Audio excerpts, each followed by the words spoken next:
Hello and welcome to the first episode of Pickles Picks. This seemingly spontaneous desire to construct this review isn't so random considering the time of year.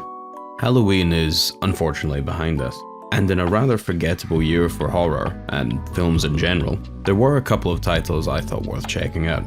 Let's begin with The Pope's Exorcist.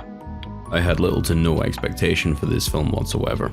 In truth, this is more due to my ambivalence towards possession films, aside from the original 1973 The Exorcist, which would go on to be the handbook for all possession films moving forward. It's a category which, in my opinion, has shown severe lack of imagination and originality. For a more specific criticism, I believe all narrative conflicts should be established with a set of ground rules. A bullet will stop that henchman, kryptonite will stop Superman, daylight will stop a vampire, etc. Exorcisms are a little wishy-washy on this front. However, it'd been many years since I'd given one a chance, so I gave this one a go. And I hated it. At first. Aside from a particular character introduction, the opening act was painfully by the numbers. I spent the first hour of this film slipping into a daydream remembering all of the other films that it reminded me of.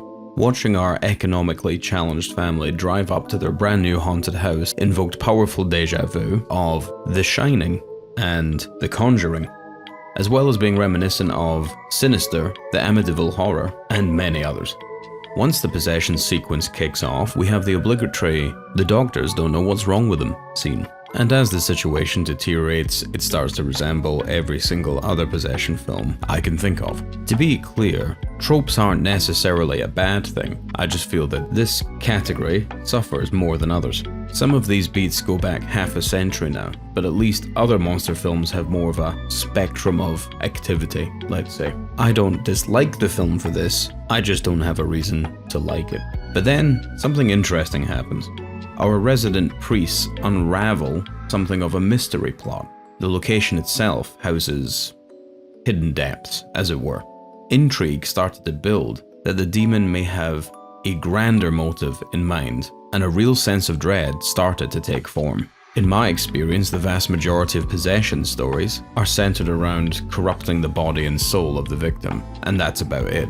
Having a now traditional villain with a more complex motive, I went from half watching to fully paying attention. But if I'm going to be honest, I would have to hand the entirety of this film's appeal over to the lead actor, Russell Crowe. It's not an exaggeration to claim that Russell Crowe is propping this film up.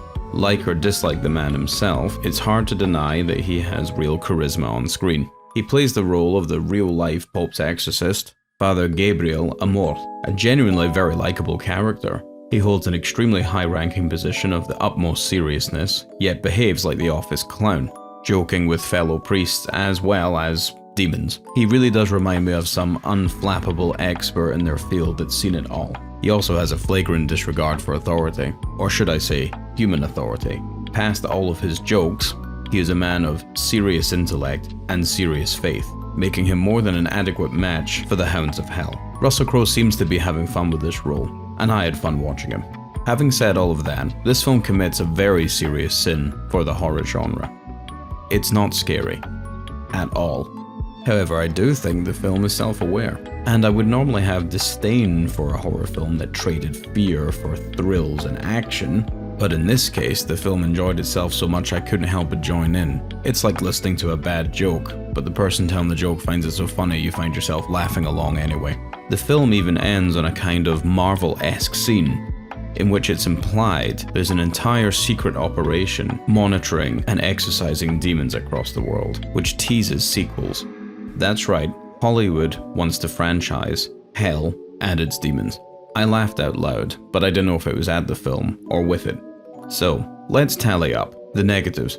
The opening act of the film is boring and painfully predictable. If not for Russell Crowe, I would have turned off. Secondly, the supporting cast are flat. Their performance was actually fine, but the younger priest made too many mistakes. The mother's character wasn't fleshed out at all. The demon child sounded like every other demon child, and possibly the worst character in the entire film was the older sister, whose character arc consisted of being utterly insufferable to utterly useless. And thirdly, the horror film wasn't scary. Positives. The plot actually picked up. Having a moment in a possession film where I couldn't perfectly predict everything that was about to happen genuinely surprised me. I may have to give other possession films more of a chance if this is more common than I realized. 2. The film does look good, particularly the demonic illusions. Normally, pristine visual effects can really detract from a horror film, but considering this film wasn't going for that, it did seem consistent with the style. And finally, Russell Crowe rocks. It's as simple as that. It takes no shortage of talent to have an entire film rest upon your shoulders, but he does it here, effortlessly, with class, and a sense of humor. I rate The Pope's Exorcist 6 pickles out of 10. This may seem like a low score, but it more reveals my extremely harsh grading system. I could count on one hand how many 10 out of 10s I've ever given, and there are many, many 4s. 6 out of 10 means check it out, you may like it.